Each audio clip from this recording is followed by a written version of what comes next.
Today we are talking about The Adventures of Priscilla, Queen of the Desert. I think you broke the podcast with this one. I fucking ugly sobbed. How could you do this to me?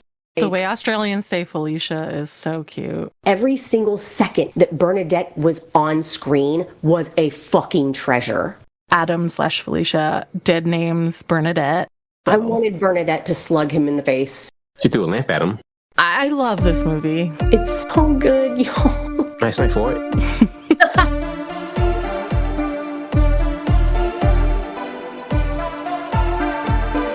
Welcome to the Yestalgia podcast. This is Basil. Drew. And I'm Amanda. And today we are talking about The Adventures of Priscilla, Queen of the Desert. Quick recap. When Anthony agrees to take his drag act to a remote town in Central Australia, he invites fellow drag queens Adam and Bernadette along for the road trip. That's a very succinct summary, but without getting too much into it, that is what happens. Who wants to say their experience this film? Oh, I can go first since it's easy.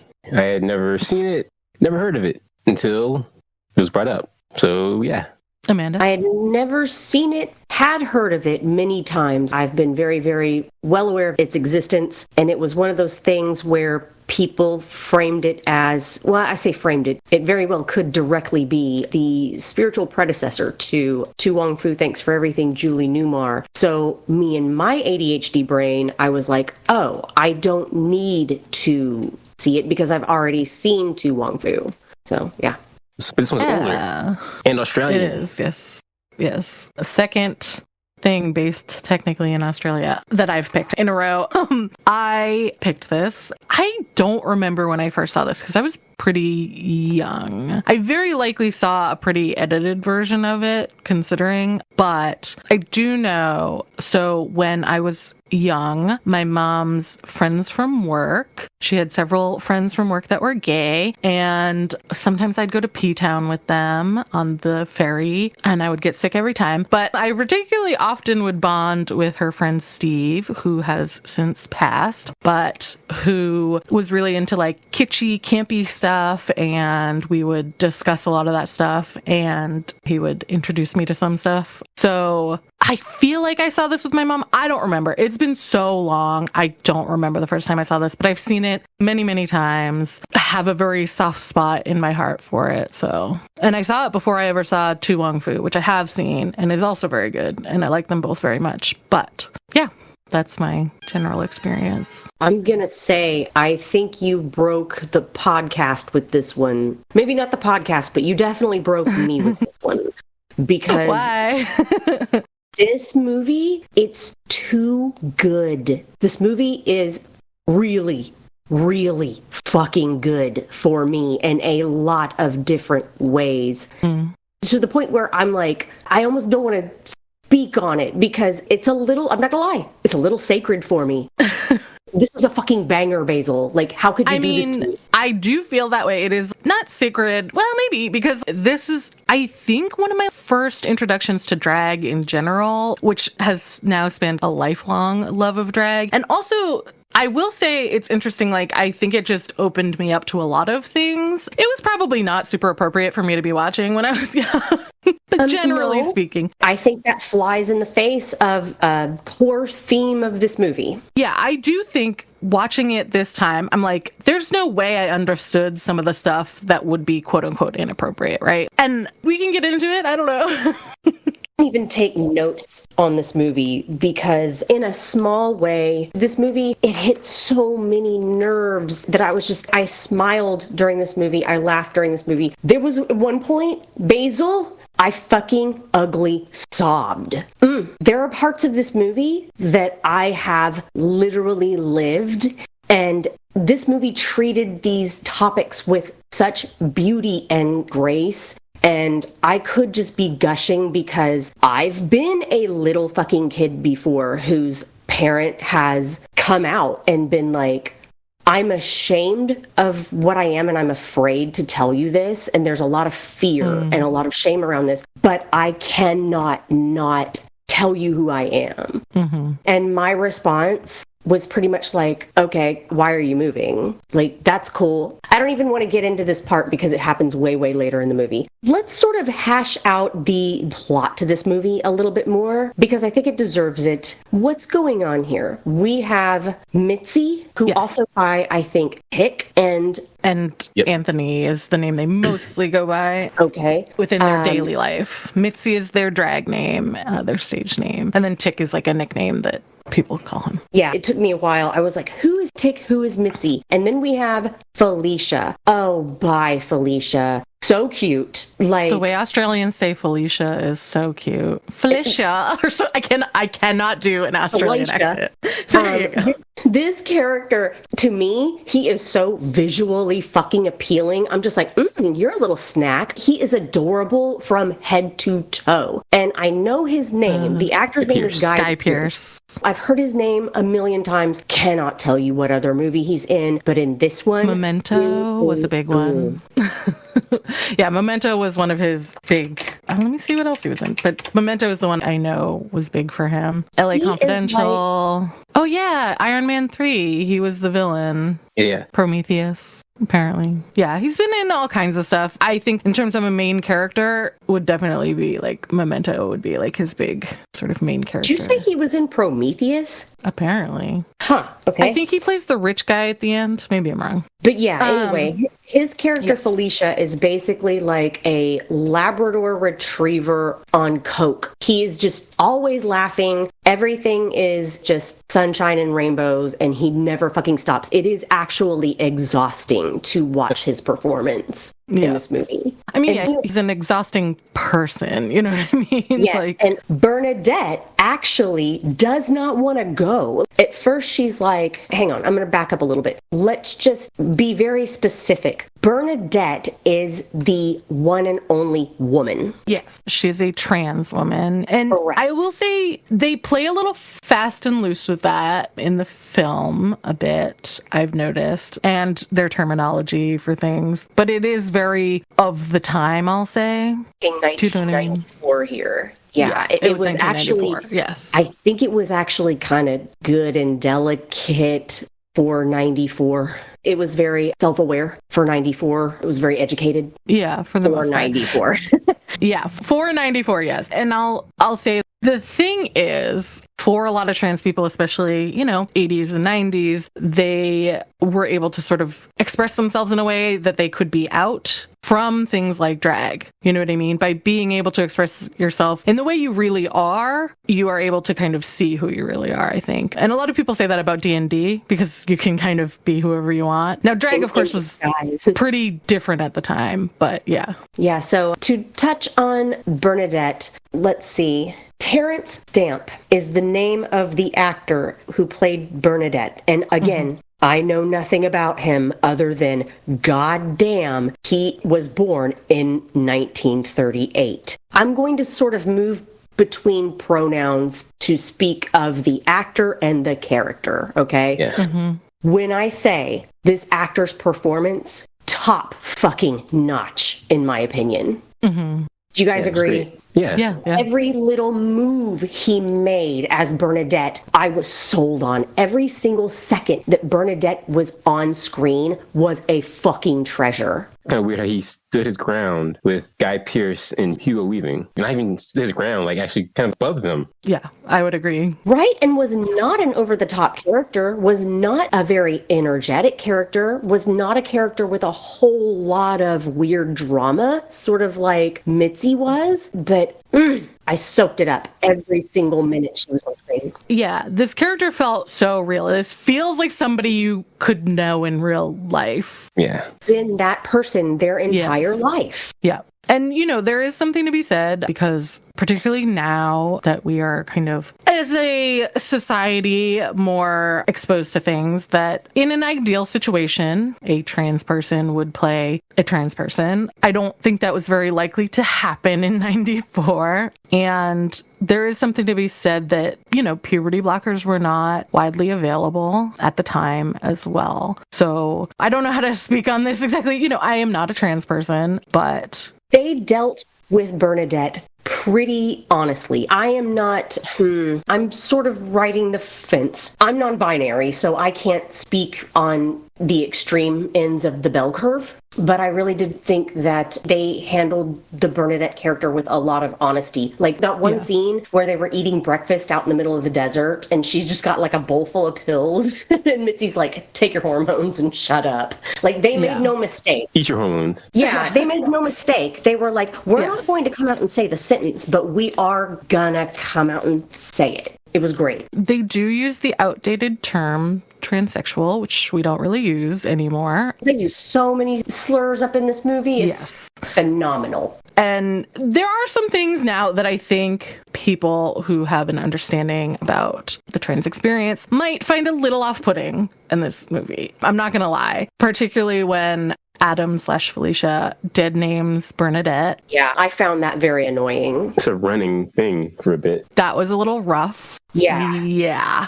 It goes, all the way to the end. Yeah. So. I wanted Bernadette to slug him in the face so bad, and I don't really think it ever happened. Not to the point that I was kind of wishing it. She threw a lamp at him. Yeah, yeah. I think she also, beats him upside the head a little bit. Yeah. Yeah, there's some violence there. Mm-hmm. I mean, not to, an extreme, but, there is some... I mean, some people would call it extreme. I don't know. I love this movie. It's a shiver up my spine every time he did that. And, God, no, this movie is it's so good, y'all. Yeah. In my opinion, this is the best movie that we've done on this podcast. I'll say that it was an interesting experience watching it with my husband, Billy, because for him, so he knows, of course, about my deep love of drag in basically every form. But I think for him, the only exposure he has is watching Drag Race along with me. And Drag Race has a very narrow depiction of drag. Do you know what I mean? Yeah, of course. It's a reality game show, basically. Yeah, that is something to be said. Yeah, that it is a competition show. But on top of that, they really don't let either cis or trans women compete. There was one trans woman so far that is out. I mean, there are people on there that have been trans but have not been out, except for, I think Gia Gunn is the only person who has been out that has been on. And then more recently, there was Gottmik, who is a trans man who does drag. But that has been, for both of those, quite recent. So it took quite a while. It also has a very only glamour kind of, not only glamour, but it does really push the kind of more glamorous side and the less kitschy, campy stuff that I think was definitely a lot more popular, more in the 90s, early 2000s. And so maybe I would say it is a little... Drag Race has also changed, but it has not been widely available, do you know what I mean, until past 5-6 years or whatever. It used to only be on Logo, which, it was a very small channel. So I think a lot of what Billy has seen has been the more recent stuff. It is all very glitzy. It is all very glammy. It is all very expensive. It is all very not so much DIY these days. You know what I mean? And so it was kind of interesting to watch it with him because he honestly had a lot of questions and was like, oh my God, this is awesome. He particularly liked Felicia's wig that was made out of straws and stuff. Yeah. He was like, it's fantastic. And also he had questions about drag shows in general, which I'm going to be totally honest. I've actually never been to a drag show in real life because I've not been invited. But girl, because I have no friends. So, okay, I do have a gay parent who I will probably reference more during this episode. I do have a gay parent who came out to me when I was in my early teens, and it was weird. It was the older that I got, the more he felt like I can show you my world. So I've been to countless drag shows. There is a joint up in Tampa called Hamburger Mary's that I've been to a million times. Hamburger Mary's is kind of getting mainstream now. It is sort of getting to be a place where people take their kids and, that's all cool and fine. But these ladies are saying, fuck, these ladies are talking about cooch and they are not PGing it. No. And I think a lot of people, hey, you know what? Fuck it. Who gives a shit? The kids are all right. I do think that there are different types of drag entertainment, just like there's types of any other kind of entertainment, right? Some of it is meant for one audience and some of it is meant for a different audience. Right. You have drag bingo at the local fish and chips place. Cool. Yeah. All audiences, whatever. That's fine. And then you have like a full-blown drag cabaret where they are sliding around in giant martini glasses. I've seen it all. Yeah. It's great. I would love, like, if I could just, I don't know, make a one-night wish, I would be like, I want to be a drag queen for just one night. Just one. Not more than that, because the shit seems exhausting. It's so fantastical, and it's so cool, and it's so full of whimsy, and it's, at the same time, it still seems like it's hard work and requires a lot of talent. And I'm just, what's weird, too, is that I am not very into Drag Race. I've known a lot of people that are, and that is literally their only window into the drag world. I've seen, a handful of episodes. I love it. I watch it whenever I get a free second. But it's really different than what you see live at just like your local joint.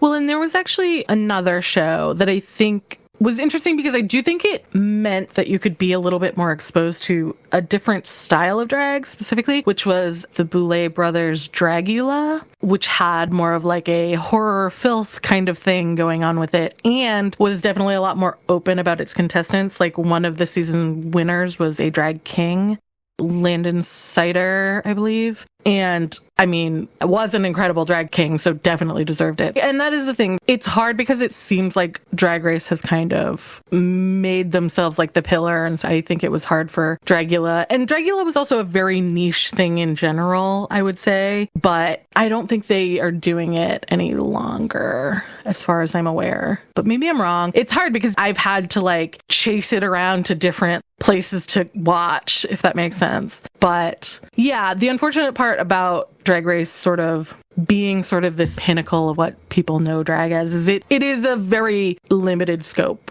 of drag. And I do think this movie does show like a different side of it too, This movie was just, it was so good, Basil. Why did you do this to me? I don't know. I love this movie. It's like got a very special place in my heart, like I said. Yes, Basil, why did you make us watch this incredible movie? Did you like it too? Yeah, it was pretty good. Oh. I definitely didn't hate it. I have no experience. Oh, that's not correct. I went to one, it was like I don't really know what you call the event, but it was on Halloween, and there were people in drag at a bar. They weren't doing like a show per se, I don't think, but they were... Definitely drag queens. They were hosting an event, yeah. Ah, yeah. So Halloween is a very sacred holiday for people who who do drag. For queer folk. I'm just going to say for queer folk, because it's like, hooray, it's an excuse to do drag. Like, I can't tell you how many times I've dragged it out on Halloween, even as a child. The very first costume that I have a memory of as a child, I was probably like 5 years old. I told my mom I wanted to be Raccoon Mario. And either her or my grandma, one of them made me the full-blown like red painter's cap and overalls, and they sewed a raccoon tail on it, and they gave me a fake mustache. This is why drag is important. Okay, there are many, many reasons why drag is important. This is one of them. Even as a little fucking kid, I felt like this costume fit me like a glove. Like, it felt so right. This is so important. I'm getting a knot in my throat. I can't stand you, Basil. Why'd you make me watch this? So, yeah, I mean, I am a cis person, and I think I have been my whole life. I don't really know. I don't think about it all that much, but I have spent a lot of time with people who are gay and trans, and yeah, so like I think I tend to gravitate towards media that depicts that. And I think it's interesting because I will say there is a part of the movie, which I don't want to bring up just yet, that is pretty bad. And we can talk about that in a little bit, like in terms of nowadays. But I do think the movie in a lot of ways kind of holds up. It is fun to watch mostly, but it also talks about things that are kind of important. And it's interesting because when you think of the three characters, they're all so wildly different, and yet come together to have an experience together as an act, right? Yeah. So I think that's pretty great because you are seeing people who are, I don't know, within like a very large spectrum of the LGBTQIA plus community, right? I really loved, there was one scene towards the middle of the movie where I want to say it was when Felicia had just figured out, or somebody had just learned that Mitzi had been married. And Felicia was like kind of jumping all over him and laughing and doing the thing that Felicia does. And Felicia was like, I don't remember the exact line, but Felicia was like, oh, so you're straight? And Mitzi was like, no. Yeah. And then Felicia was like, oh. Well, yeah, he's asking Anthony about it. Like, what does that make you straight or something like that? Yeah. Does it make you straight? He's like, no. Oh, so you only like boys then? And he's like, no. And he's like, well, what are you? And he's like, he laughs. And he's like, I don't know. Yeah. And I think that's interesting to say because there are people who are like that. You know what I mean? And I think the idea is that all drag queens are men who are gay. And that's just not the case, right? Drag is for everybody. Born naked, the rest is drag, etc. But that is what I like versus, yeah, like Adam is this very boisterous. It almost seems like he uses humor to avoid anything hard. You know what I mean? Oh, that scene made me nervous. Which one? The scene that ended up way better than I thought it was going to end up, where he was sort of flashing back. Someone says, what the hell made you the way that you are? Yeah, I was like biting my nails, y'all, during that scene. When the scene was over, I was like, oh, thank God. That made me think, so tubs in Australia are the drain in the middle? No. I'm going to be honest, don't think that can happen. Yeah. Pretty sure it was just like a fantastical thing, particularly because that's the thing that the movie also doesn't take itself like crazy seriously, even though it talks about serious stuff sometimes. Because the whole thing in the beginning is that Bernadette's live-in partner died from asphyxiation from bleaching their hair. I'm sorry, as a person who regularly bleaches their hair, I was like, okay, that's funny. But that's what I mean. Like, it's silly, it is campy sometimes. I mean, it's campy like all the time. But yeah, I'm going to say, I think that probably didn't exactly happen. You know what I mean? It may have just been a story too, but nothing may have happened. And Adam was just being kind of a dick, like Adam's a dick, right? Slash Felicia. Well, and that's the other thing is that interestingly, they call each other back and forth. This is not the case with Bernadette because Bernadette's name is Bernadette, but Mitzi slash Anthony and Adam slash Felicia, they just interchangeably use each name. So it is a little confusing if you don't know. And also, but mostly it's Bernadette who calls him Tick. Yeah. The love name. Yes, because his wife also calls him Tick. So I think it is a sort of, I don't know, pet name or whatever. Close friends. Yeah. Call him. Yeah. Or just anyone who's close to you. Yeah. When he calls Bernadette in the very, very beginning of the movie, he says, hey, this is Tick. Yeah. But it seems like Adam doesn't call him Tick until near the end. Do you know what I mean? Like the journey. Brought them closer together. Yeah. Yeah. Finally earned the right to call him Tick. Gave him access. Mm-hmm. Yeah. And I mean, I think the two of them in particular have some good moments. I do always feel like, okay, things are not really, in a lot of ways, resolved in a way that feels 100% healthy. You know what I mean? Like when he yells at him after he is... So there's a point at which Adam is dressed, you know, in women's clothes and as a woman and goes into a group of men. Is under the influence. Yes, has been taking a bit of drugs. Yeah. And goes to a group of men in the outback, like these very rough and tumble guys. And, you know, I'm not 100% sure what her intention was in that situation. I'm going to say for pronouns, I'm going to say her when they are dressed in their drag personas. Do you know what I mean? Yeah. And when not, I will use him other than Bernadette, which is always she. So she kind of goes and they clock her and come after her and do assault her. You know, luckily Bob, who they have met along the way, does show up for her. And then Bob. Cool guy Bob. We got to talk about Bob. Yeah, we can talk about Bob in a bit. But yeah, they do come and sort of rescue her in a way. And unfortunately, Anthony slash Tick slash Mitzi kind of breaks him over the coals. Yeah. And is like really mad and yells at him. And then the next day he kind of apologizes, but it's so like, let's pretend it didn't happen sort of thing that I'm kind of like on the one hand, like I get it. But on the other hand, I'm like, probably not the best way to resolve this. At first, it was like huge, big victim blame. Yes. Then the next day, it was like little bit of victim blame. Ha ha ha ha ha. Like that kind of vibe. And more like, I shouldn't have yelled at you. Yeah, I shouldn't have yelled at you. But it was still your fucking fault. Yeah. So yeah, that was a little, but that is sort of one of the things in which they do kind of get closer over the road trip. In general, just spending time with each other and some really shitty situations with each other. But yeah, that was what I was saying, essentially, that they do show them becoming closer, and therefore calling him Tick makes a lot of sense later. Y'all want to talk about Bob?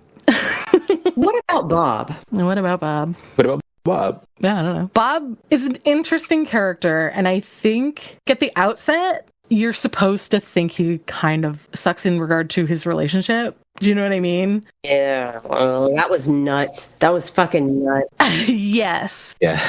And I think there's no way around this part because he is married to a woman who I believe is meant to be Filipino, or Filipina, excuse me. Yeah. And it is a bit of a racist character. And by bit, I mean a very racist caricature, unfortunately. And He sing. yeah, like full accent, full, I don't know.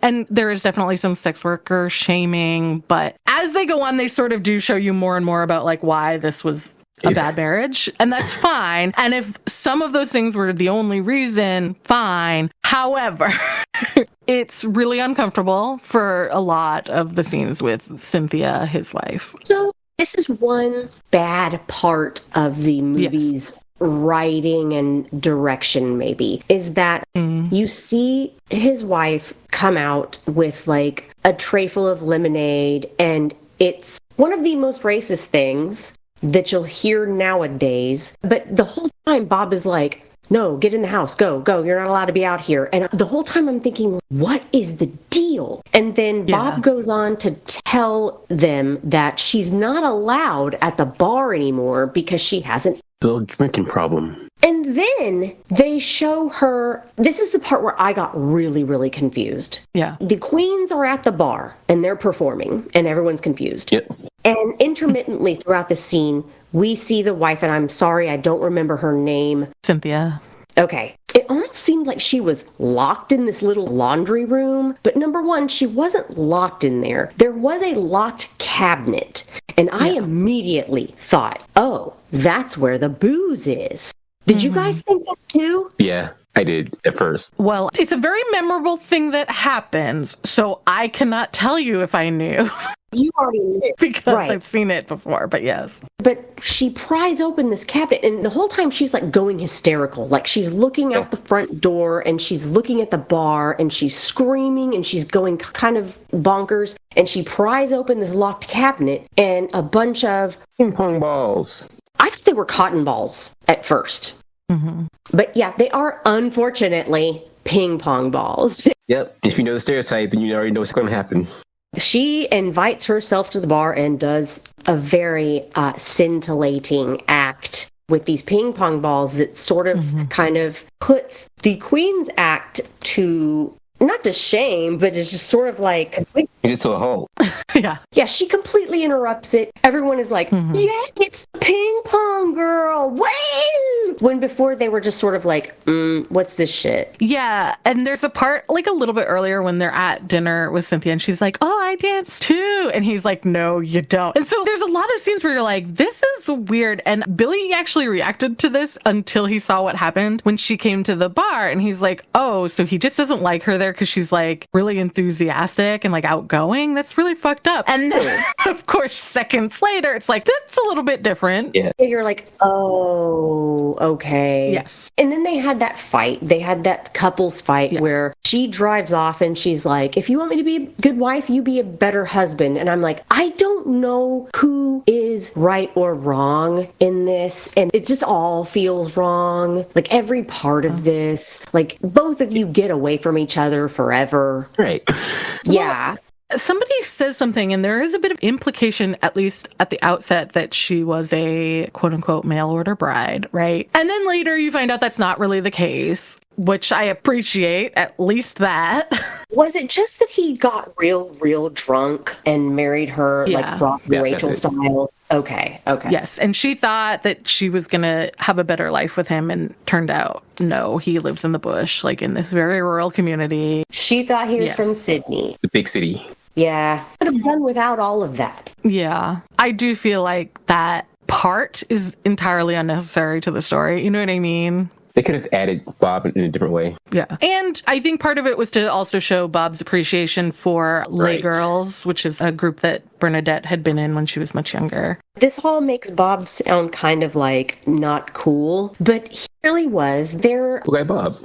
Yeah, he was a fan already of Bernadette and her work. He was really, really supportive of them. The only time that he kind of was shady was when Felicia was like, oh, hey. Felicia was Trying to keep up appearances. With those guys we were talking about earlier. correct. And Yes. Felicia was like, oh, hey there. And Bob did not give her the time of day. Yeah. Turned away, wouldn't make eye contact. Right. And Felicia, she did what I would have done. That dude bro was like, oh, you know that bloke? And Felicia was like, no, I guess I don't. But he turned up in the end. Yeah. And I think that is the thing about Bob. I think he is that kind of person that is very ashamed. Like, some of the movie kind of deals with like shame around being gay and being a drag queen and things like that. A big part of Yes. that movie. Yeah. And I think there's a part of that within Bob as well, where he does not want to be associated with that. He wants to be able to, Even allowed to like it. yeah, he wants to be able to, live with the guys in a way that is Yeah. very easy for him. And so, He wants to appreciate it on his own, but not around anyone else. yeah. And that's the thing. It's more about like keeping the peace almost by hiding a portion of yourself, right? Even told them, I'm going to go hang out with my bros. Please don't come over. It's not your scene. Do your own thing. Yeah. Yeah. And he does, because I think he knows that kind of thing would happen. Of course he knew. But, kind of uncool to be like, no, I'm disowning you a little bit. He does in the end come to Felicia's rescue when there are several guys about to assault her. And it's great that that finally happened. But yeah, I think that that is part of what's going on with Bob, is this sort of shame a little bit and not feeling comfortable. The toxic masculinity where Yeah. men are not allowed to enjoy certain things, which is a fucked up, stupid rule. Yep. Men aren't allowed to like unicorns. Fuck that. That hurts my heart. And it's fine if you don't, but if you do, it shouldn't be sort of literally pounded out of you, like by somebody beating you up. Dude, unicorns have swords on their heads. So sick. Unicorns are fucking metal. Right. In one of the Assassin's Creed games, I think it was, maybe it's actually in Zelda. Now I can't remember because I was playing them around the same time, but there's a horse you can get that is a skeleton with a sword stuck up through it so that the sword becomes a horn. It's the undead unicorn. Yeah, so more about Bob. The cool thing about the scenes that proceeded, the one where Felicia kind of got roughed up a little bit, is that I don't know why, I almost expected Bob to be like bitter. I don't know. Like, I thought maybe he was going to like hold it against her for sort of like ruining his bro time, but he did not at all. He was just like, oh, that was fucked up. Sorry about that. I'm going to continue on with you on your journey and be your sort of like on the spot mechanic and have more experiences with you guys. That's why he's cool guy Bob. Bob is a good guy. Bob is doing what he can in these trying times. I mean, the thing is, like, most of this film takes place in pretty rural areas of Australia. So it is not very accepting. Well, the white people aren't, because they actually at one point meet a group of indigenous people from Australia who Thought about that. are super kind and super welcoming and Great. Yeah. He even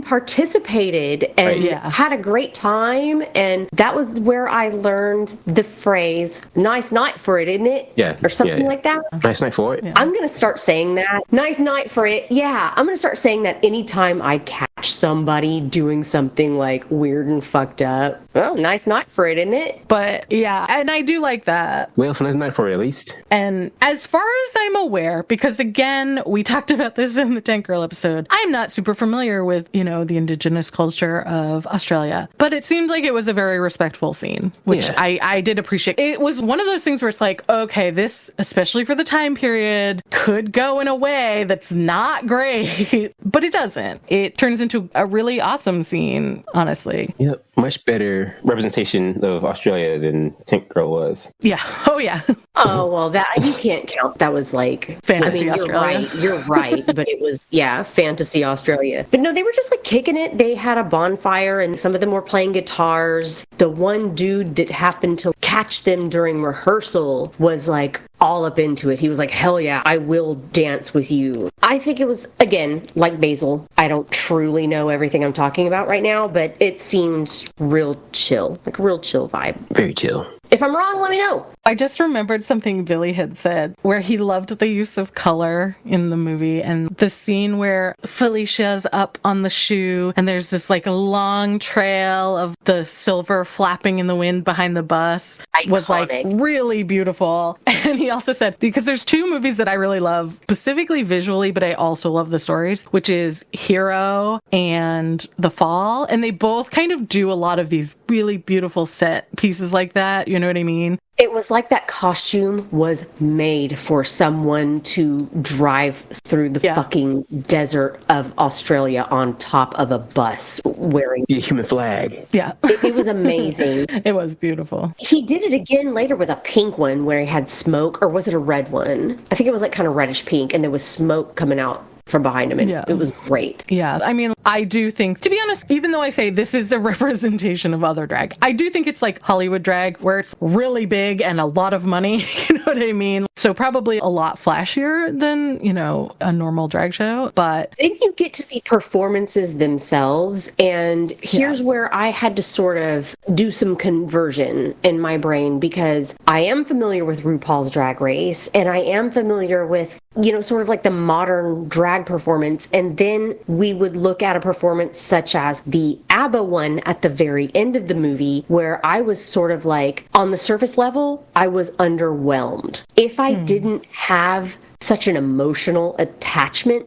to the movie and the characters by that point, I would have been like, the snarky voice in my brain, the snarky devil on my shoulder would have been like, why are people cheering for this? I could do this. You know what I mean? Yeah, yeah. You sort of have to do some calculations in your brain and convert for the 1994 drag value of a dive bar. Yeah, because I do think drag lines were a lot more blurry then as well, I would argue. So female impersonation versus drag was not really a thing, right? It would all come under the same umbrella, probably, or it was like sometimes just used interchangeably, right? And those are technically, you could argue, two different goals, right? To look the most like a quote unquote woman, and then to do something kitschy or entertaining or whatever, right? So I think that, in the story, it is them with a homecoming. But I get where you're coming from, where it's like, okay, these are regular clothes, right? Like kind of hippie-ish, but real pedestrian, right? Like the choreography too. Yeah. Was just very basic. Yes. And it was, like I said, when you add the layer of love that I had at that point, I was like, everything is forgiven. This is the best, baddest fucking thing I've ever seen. Like, I get it. I get what the movie wants me to perceive right now. So I'm going to choose to perceive it. Had the movie sucked ass, I would have been like, this is bullcorn. And I think, like, for that scene, it is pulling multiple duties to kind of wrap up the film, right? So it is a bookend to when we kind of start out, where they're doing an act and the crowd's kind of like, cool, yay, whatever. You know, they're pretty mellow about it, right? But it's also, this is their homecoming. They haven't been in Sydney for a while, so this is like a welcome back. And then, you know, Anthony has his child now with him, and he is being super supportive, and he's going to the show and, you know, helping the guy with the lights. And, you know, Anthony's no longer living in shame. It's doing a lot. There's so many layers. For the listeners, at this point, we begin the movie with Felicia and Mitzi performing together, and they're not doing a bang-up job. Then there is a conversation between, I think, the three of them, Bernadette, Felicia, and Mitzi, about ABBA. And someone, maybe a couple of people, are like, I never fucking want to do ABBA again. But you can tell that ABBA is Mitzi's sort of pet project. ABBA is a thing that speaks to Mitzi's soul. Then toward the end of the movie, this was the part of the movie that I had to pause and just fucking sob. Toward the end of the movie, Adam, is that his name? Anthony, or is it Anthony? Is Felicia, and Anthony is... Anthony meets his son for the first time, and the son is like, he appears to be maybe like 6. Oh, I think he's a little older than that. Oh, you do? He might be 7, but he ain't no older than that. Anyways, there's a scene where, and everyone keeps giving Anthony shit because he's dressed like goddamn Steve Irwin, and he's trying to be real butch, you know? Yeah. Super masked. Because his wife had the night before let the son kind of like look in on the drag show of the night, and Mitzi was fucking thrown. She was floored, she fainted, and then the next day he's trying to overcompensate. So we go through a few scenes where I think Bernadette and definitely Felicia are just being themselves around the kid, and the kid is just like having fun and being a kid and being happy. And Anthony is very uptight. He kind of goes off to the side with his kid, and he says something to the effect of, you know, drag is not all I do. I have other interests. And then this was hilarious to me. He goes, you know, sometimes I do Elvis, sometimes I do Gary Glitter. And his child goes, ABBA? Y'all, this scene, his son proceeds to tell him, I'm not supposed to know about the ABBA thing, but I really, really want to see it. Mm-hmm. I'm a little verklempt. Talk amongst yourselves. I will say that in the last number is Mamma Mia by ABBA, and Billy and I just sang along the whole time. Because ABBA's got some earworms there, you know what I mean? Yeah. It has also been in my head all night long. Yeah. That line of the child saying, I'm not supposed to know about the ABBA thing, but I really, really fucking want to, is just rip my heart out of my chest. It's so special because queer folk are quite often, not loved by our parents. I was, but I was very fortunate. A lot of us were not. Yeah. To be able to get that love from your kid, where this kid basically says to his dad, I don't understand the shame and the fear around the ABBA thing. I don't understand the negativity about it. I just know that it's something that's a part of you and that's important to you, and I want to be part of that too. Mm-hmm. Yeah. Woo. I mean, it's really sweet. He just goes, when we get back to Cindy, will you have a boyfriend? He's just fine. As a child, you don't have those kind of judgments until somebody puts them into you. I'm going to talk about it right now, and we can cut this out if we feel like it. That's why the whole thing about this outrage over, oh my God, drag queens read books to children. Mm-hmm. What the fuck is your problem? Like, this is a celebration of joy, and this is an adult that is celebrating themselves and is expressing themselves, and I'm sorry, looks really fucking cool, because makeup is fun, hair is fun, sequin dresses are fun, those are fun, y'all. Who gives a fuck? All of these things are supposedly to protect the children. They're fucking fine. The thing that they're having a problem with is all of this shame coming from every goddamn source, and I have had that in the chamber for a while. A lot of people are like, think of the children, right? And I think their real fear is that their children will then know that there are other ways to live your life, that it doesn't have to be exactly like your parents or exactly the way that they want you to be, right? And that there is a life, even if you are different, outside of, you know, your parents, right? Or whatever very oppressive system you may be in. There is a life outside of that, and that it is normal and you can be happy. Because if a child knows that, then they'll quote unquote become that. And that's obviously not the case. Like, we just talked about how I spent my time around people who were gay. I was into kitschy things. I watched this movie as a child. I'm still a straight cis woman. Nothing changed for me because that is who I am. To be fair, I'm actually probably bisexual, but don't need to talk about that part right now. I want to unpack it. No, I'm just kidding. Don't unpack it. Yeah, but you know what I'm saying? Like, I'm married to a man and I am a cis woman, and just knowing about these things did not change anything for me because it wasn't who I was. Who I was someone who fell in love with a man and who is cisgender. So I think that's the unfortunate thing, is because people are so bigoted that they think that it changes you by just knowing. It's a problem with a lot of things, but particularly because the whole drag queen story hour, calling people who are trans groomers, and pedophiles. It's all kind of a disgusting thing to say. And to dislike things and sort of call them sexual when in other contexts that are basically the same aren't considered quote unquote not sexual, right? It's frustrating. It is absolutely manipulative. Yes. I could watch somebody, I don't know, throw a fucking Tide Pod in their washing machine and I could be like, look at you, you fucking pervert. If I do that over and over again, and if I get enough people to say that, well, then we're all fucking laundry perverts now, aren't we? Mm-hmm. Yeah. And I mean, I think that's the unfortunate thing. It's like a talking point, right? To subjugate other people, And also completely eliminated any meaning from the word pervert, pedophile, groomer. So the people that really are being victimized by that, they're not really being helped so much anymore. Yeah. Now are they? Because you've called everything pedophilia now. Yeah. Like, or everything grooming. Yeah. It loses all meaning. Kind of like gaslighting, but I don't want to talk about that right now.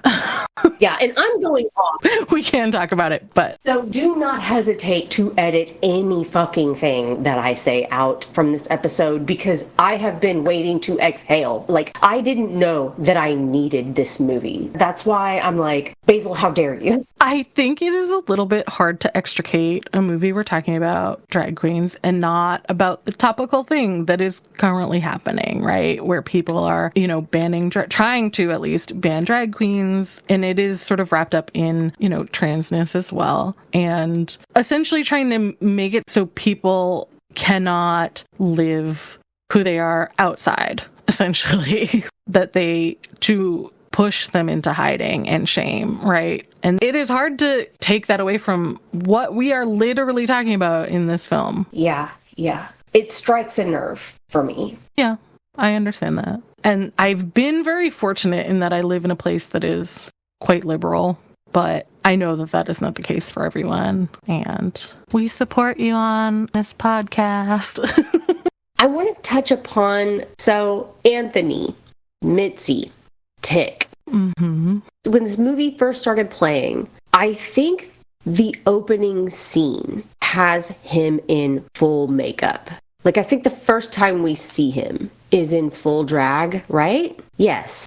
Yeah. It starts out with him and Adam. Backstage. Yeah, that's true. And then they do their act. Their quote-unquote act. It was very disjointed. I did not clock him as Mr. Smith for the longest. Yeah. Yeah. You're leaving. And also Red Skull. And Elrond. Yeah.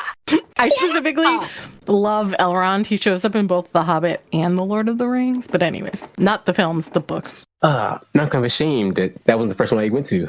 But then again, I'm a Marvel fan too, so yeah, Red Skull. Mr. Anderson. Yeah, I kept thinking to myself, I'm like, I know his face. Like, I know that real sharp ass profile. He's done a lot of stuff. Yeah. And I was like, oh, he's Mr. Smith. Like, that was the very first thing that came to mind. For all of these people, I don't think they had done a whole lot yet. Yeah. I can't say for sure. I'd have to look through all their bodies of work, I suppose. But yeah, I think they were all kind of, I don't want to say small because I don't think that's fair, but somewhat unknown. And that's also kind of unfair. Like, I hate the way we talk about celebrity as if, like, their being is somehow better than other people, like, once they are famous, but... They're just more known. Recognized. There we go.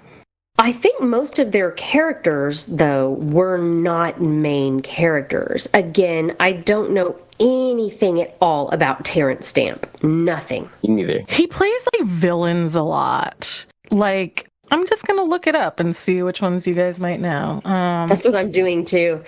God damn, was he great, though, in this movie. Yeah. Like, Of our main cast, we have one true Australian, and the other two are British. Oh, really? and no true Scotsman. Yeah. I didn't know that. Who is the one true Aussie? Guy Pearce. Okay, that makes sense to me. He was in Elektra. The Adjustment Bureau. Superman, 1978. Wanted. Another Superman. He must have been pretty young for some of these. These are the Supermans with Christopher Reeve, so they're from like the 70s and 80s. What is this, you guys? Between a Frock and a Hard Place. 2015 documentary. This is the story behind The Adventures of Priscilla, Queen of the Desert, one of the world's most cherished films. It delves into how an unlikely film changed the course of history and brought a celebration of gay culture into the world. Holy shit, I'm gonna have to watch this. Yeah, and you still haven't seen Paris is Burning. What the hell? Being an asshole. I know, I'm a bad queer. Anyhow, he's into like just all these little things, I think, playing villains, you know? But he might have been actually, because it looks like he was in several of the Superman movies with Christopher Reeve. Superman. He was in several of the Supermen. Can I just gush? He played General Zod. For fucking real? Yep. Back he in was the day? OG General Zod. Yes, he was. Shit. So he actually was probably the most famous of all of them at that point. Yeah. Wow. Fool was born in 1938. This is incredible. Y'all, was that his real hair in this movie? Because it sure did seem like his real ass hair. Go back and watch it again. I'm going to tell you probably not. And the only reason I say that is because even when he was playing General Zod, he was starting to have that very deep widow's peak. Do you know what I mean? That guys get when they're balding. Oh no. Yeah. Which, oh my God, he's so fucking hot as General Zod. Please subjugate me, sir. He was fucking hot as Bernadette. Yeah. Basil, I totally feel what you were saying, and I agree with you that trans roles should be given to trans people. There's a lot of talent out there that is being passed over for cis white folks. There have been a lot of measures to correct that, which I think is really cool. Oh, he did a good job as Bernadette, though. Yeah. Mm-hmm. If I'm wrong, let me know. No, you definitely did. I mean, that was mostly for listenership. Oh, okay. I'm going to tell you, just like you had sort of said, the way he held himself, the poise that he gave Bernadette felt lived in. Do you know what I'm saying? It is her. It is hard to explain, too. I think you have to, like, see the performance to understand it. But yeah, he definitely embodied the role very well. He brought her to life. Mm-hmm. When I tell people, and y'all don't laugh at me, when I tell people Jack Black's performance in the most recent Jumanji incarnation was really, really good. Like, I believed that this Oh, yeah. hairy grown-ass adult man, who I believe is quite possibly slightly older than me, was a teenage girl. It was like that level of good. There was no disrespect in the portrayal. There was only like love and acceptance for the character. It was great. Jack Black is a lot older than you. A lot? Kind of a lot, yeah. I don't know about a lot. Let's find out. Kind of a lot. How old is he? 54. Oh, wow. 5'4". Okay, so yeah, you're right. Mr. Black is considerably older than me. I stand corrected. I thought he was like maybe 5 years older than me. Fucking A. Oh, he's Good for going him. real gray in the beard. Yeah. Did you see his mom worked for NASA and was like trying to help land some exploding spaceship while she was giving birth to him? I had not heard that. I'm getting off onto some shit now. Yeah. Back to Priscilla. So, yeah, I know the full name is The Adventures of Priscilla, Queen of the Desert. I always say Priscilla, Queen of the Desert, but I think everybody yes, does. Oh, Priscilla Basil, is the name you of did the it bus. again. Yes. What? One thing, and then watching the movie is something completely different. Just like with Heathers. What? Like Heathers, I thought like someone in the movie was Priscilla, but it's the bus. Oh, yes, yeah. But it's the name of their bus, yeah. When did Priscilla become Herbie? Okay. God damn it. When they had to paint it, because unfortunately, one of the places they went to, there was some graffiti that was real homophobic on it. That hurt, by the way. Can I just say? Yeah. Speaking of the reference that Amanda just made, it's like the origin story of Priscilla. Flea. Oh, Herbie. Yeah, you would think that the bus would have been pink the whole time. You know, it's kind of, you know, Yeah. goes with their, yeah. Yeah. But love makes it real. Something happened to make Them have to paint it pink. Yeah. Back to Amanda, you saying like, ooh, that hurts. That is what Anthony says. I think I'm strong, and then this happens and it still hurts. And to be fair, that doesn't make you not strong because you feel pain. So Adam/Felicia says that the paint is lavender, I think. And it's like, that's pink. Yeah. That it's not purple. Yeah. Bernadette says it's purple, I think. Bernadette says it's purple. I believe so. Felicia corrects her and says, no, it's lavender. And anyways. And then the bus is pink. And, ooh, that dude worked hard. I know. He was exhausting to watch, you guys. He was fucking exhausting. It was like hanging out at the mall with my 3-year-old. I was just like, oh my God, please sit down and stop talking. Can you imagine having that energy again, though? Ooh, would love it. I could get so much shit done if I just had that energy. Yeah, that's crystal meth. So there is one thing that I did want to sort of reference. I want to talk about the hurtful parts of this movie because I think they were important.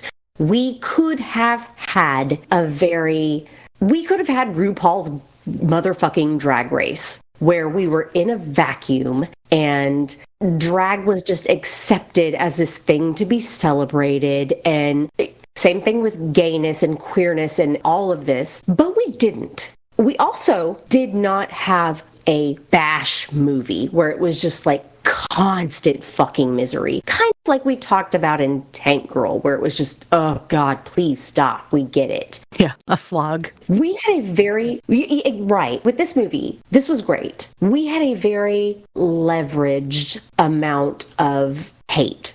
It needed to be addressed, I think. It was very important. The whole, I can't even remember what it said on the bus, but it was something about AIDS. It was very ugly. I mean, I can say it, but I don't want to say it. It was like AIDS fuckers go home or something like that. That is exactly what it was. And that it hurt. Like, I hated it. I hated that they had to keep on driving with that shit on their bus. Because this was supposed to be a sojourn for them all. This was supposed to be a happy, maybe not a happy experience, but like a let go experience. A couple of them are in a schlag. One of them has some fucking secrets that they are hiding. One of them has just lost a husband, I think. Was that her husband that died in the beginning of the movie? I'm going to say she never expressly calls him that. And she does imply at one point that their relationship was not real, but not as caring or like as much of a partnership as she wants, but that she didn't want to be alone. She sort of implies that, which is why in the end she ends up staying in Alice Falls, I think it was called, with Bob, because they fall in love over the course of the trip a bit. Stuff going on. Yeah. So it is very nice to see that she finds somebody who loves her for exactly who she is. You know what I mean? Because there is sort of an implication. Because she says something like, oh, he had a thing with trans girls, basically. Yes. Yeah. And then sort of implies at some point that like their relationship was not exactly what you would want, but that she didn't want to be alone. Yeah. So yeah, this is where this movie just hit me right in my heart. She told them, basically, in short form, he was never gonna see me as who I truly am. And hey, been there, done that, girlfriend. When you find the one, let me know. That was tough to hear because I've gone through the same thing in pretty much every single relationship I've ever had. I'm like, I will tell you, I will come out to you and I will tell you exactly what my fucking deal is, and it won't matter. Yeah. So eventually you give up and you just settle and you're like, okay, fine. But the way that people perceive you is such a huge part of your identity, whether you like it or not. Yeah. So, yeah. Because people perceiving you, it still affects your own sense of self, even without it technically impacting it, right? Technically, it shouldn't. But especially if it's someone you live with every day, this is being pushed up against essentially all the time. I get it. Yeah. When I came out, I didn't know that non-binary was a thing until I was like in my early 30s. Like, I didn't know that word. I didn't know that it was an extant thing that other people felt. I thought that I was just like some kind of fucking freak. And then I was like, holy shit, this is a real thing. And so eventually I came out to like a few people, and the response I got was exactly the same. They began to sort of hyper-feminize me, almost as like compensation. All of a sudden, these, let's say, these three or four people all of a sudden started being like, you are so pretty, like that kind of thing. Oh, I get that. Yeah, they had never been like that before. They had just treated me like a normal fucking human. But all of a sudden, you know, I was like, hi, I'm pretty fucking queer. And they're like, you can't be queer. You're too pretty. I know that's not exactly the same thing that Bernadette was up against in that relationship. Yeah. But it's wild to see how people will try to change your mind about yourself a little bit. Or put you in a box that's convenient for them. Put you in a box, or also kind of use you as a trophy. Like, oh, you know, she likes girls and boys. You know what I mean? But I caught her kind of thing. Yeah, exactly. God, I really loved this movie. This was great. Thank you, Basil. Well, yeah, like I said, I love this movie too. Yeah, I did say before, I liked being able to see people in like very different kind of stages of their life, but also like they're very different people, but they're all in a community together. You know what I mean? In part because it's sort of saying, even with a kind of community that is an oppressed group, that there is a lot of diversity. Well, not a lot of diversity exactly, because they were all white people, but... But there is sort of diversity in other senses, yeah. Oh, hang on. So, it's been a very, very long time since I've seen it, but the reincarnation to this movie is Tu Wong Fu, Thanks for Everything, Julie Newmar. Yeah, I would agree. And the actors chosen is Patrick Swayze, John Leguizamo, and Wesley Snipes. Yeah. Who we've discussed before in Blade. And I like this movie. Like I said, it's been a very, very long time since I've seen it. But is it possible that that was them sort of trying to fill in a gap that the predecessor did not fulfill? So I'm going to say, I just looked it up. Tu Wong Fu came out in 95. So it was only a year later. Oh, shit. Okay. Yeah. So... I'm going to say, because we live in the United States, we live in a much more of a melting pot than a lot of other places in terms of, not that I think other places aren't technically diverse, it's just we tend to live less segregated, although that's not 100. That's a whole other thing. Anyhow, we're known as a melting pot for a reason, right? Yeah. And so I think that you're going to see a lot less diversity in films outside of the United States comparatively. Not that we're the only people like that have people of color, you know, in our country, but we are much more of a melting pot than a lot of other places. There are per capita fewer people of minority in other countries in that area. Yeah. And Europe adjacent countries like Australia or Florida. So I think that is a part of what's going on there, right? Because Tu Wong Fu is a very US centric. It is supposed to be taking place in the US. So it's going to reflect, you know, the United States more. Right? Which is just a very different place, right? Yeah. You know, RuPaul is in Tu Wong Fu, right? I'm thinking. Only for one scene in the very beginning, playing a character named Rachel Tension and wearing a Confederate flag dress. You should do there. There's not a lot to say about that. Yeah. People are not a fan of that, of course. Yeah. But, you know, it was clearly meant to be tongue-in-cheek, but it's, not in the best taste, right? Okay. There was one other thing that I did want to talk about this movie, and it's another personal experience. I am so sorry that I have just domed the fuck out of this episode, but it reflects my own lived experiences so much so that it literally hurt me in good ways to watch this movie. There were parts kind of toward the middle/end where people knew that Anthony had married. Pretty much everyone knew, and they were all giving him shit. And he just kept on maintaining, like, I don't know.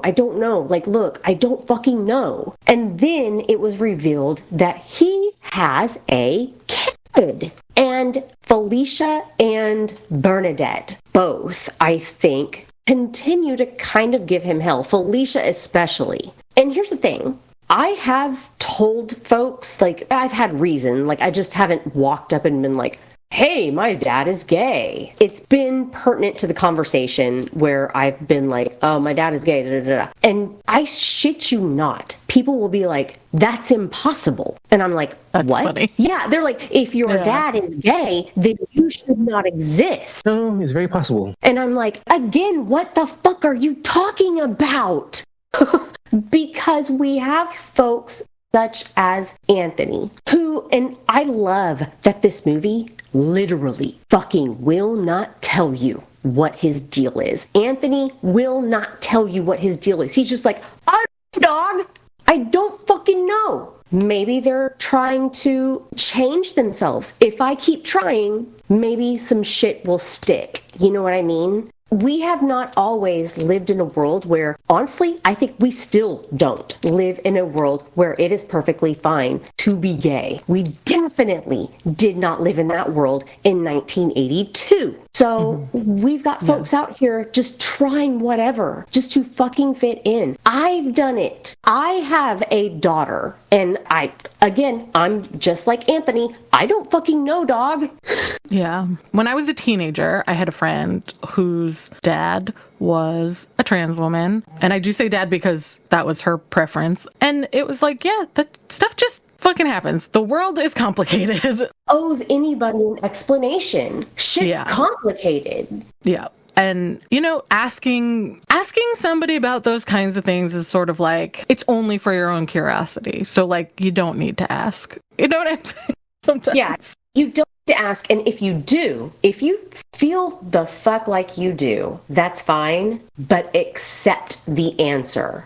Don't argue with the answer. Don't be like, oh, well, but if he's gay, then he should have never had... No. You weren't there. Just accept what I give you as an answer at surface value and move on. Like, I don't mind people asking.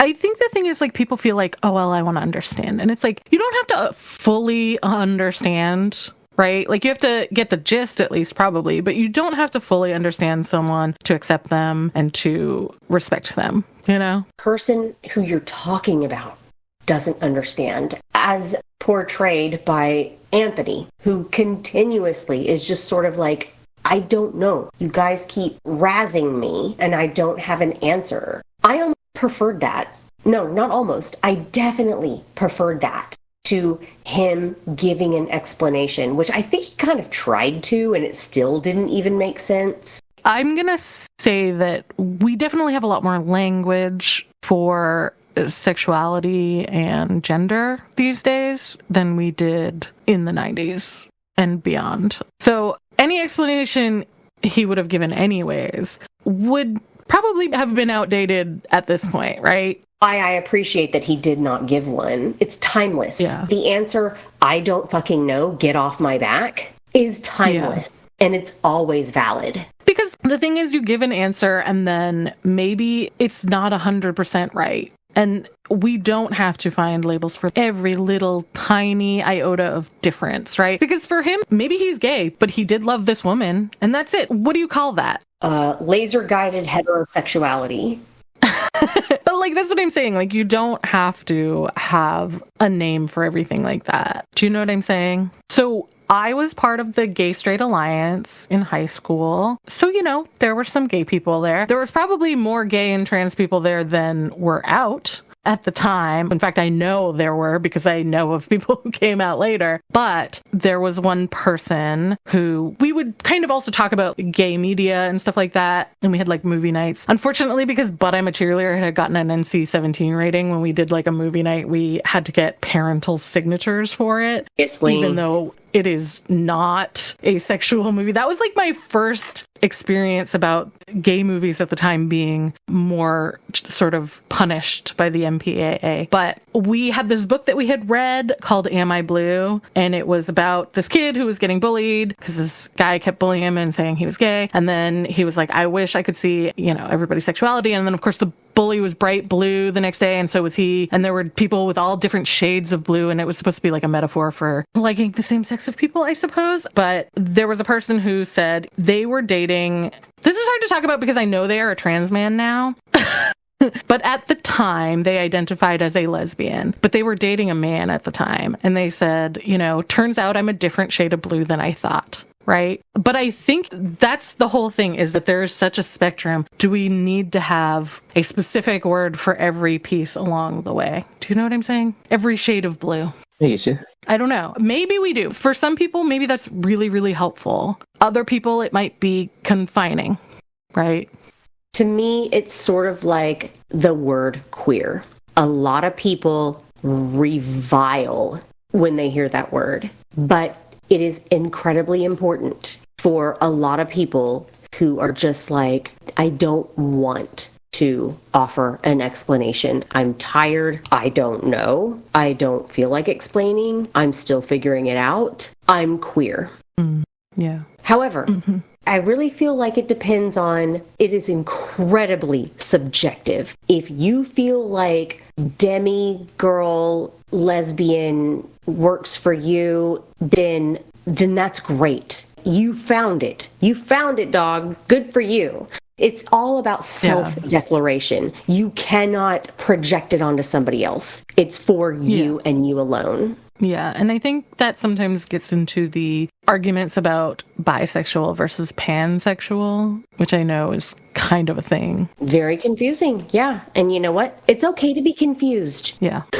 Like, that's another thing, too, is like, we don't have to pack everything into a little box. We can leave the question mark out there, y'all. It's okay. Who gives a fuck? I think people just want to know so they know if they're barking up the wrong tree or not most of the time.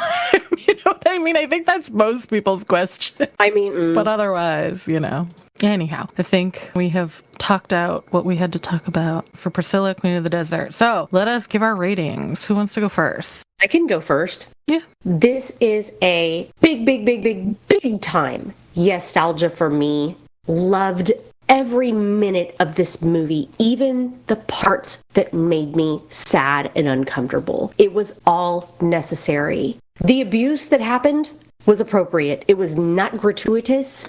It was demonstrative of what these folks are out here experiencing. And it touched my heart in so many different ways. And wow, this is one of the best movies that I've seen in a long time. All right. Drew, would you like to? Yeah, for me, it was a soft nostalgia. I don't have quite as much tie to that community, so that's fair. It didn't hit that much to me, but I found the movie entertaining at least. And like we said, the performances were very good. And yeah, it was a good movie, but it's not great for me personally. So soft nostalgia. Drew is probably the only one of us that could have just given like a straight shooter review of this movie. And we did not allow him that. So, yeah, I mean, upon rewatching, I still love it. I think this is another one where, because of its sort of ties to other things, like a tie to a part of my life and a tie to a person who is no longer with us and a person who did kind of influence my life in a lot of ways. Oh, I'm getting a little sad about it. That I cannot be kind of untangled from the way I feel about the movie a little bit. And obviously I can still criticize it, even though I do love it, because there are a couple things, like particularly the racism. And it is definitely a movie from the 90s, you know what I mean? But there is a lot of joy and fun in it, despite some harder themes as well. So I do think that it is a movie to be experienced. So yeah, Yestalgia from me. All right. So that is our episode of Yestalgia. Thanks for joining us. Bye-bye. See you next time. Bye. Bye-bye. Bye. Have a good one.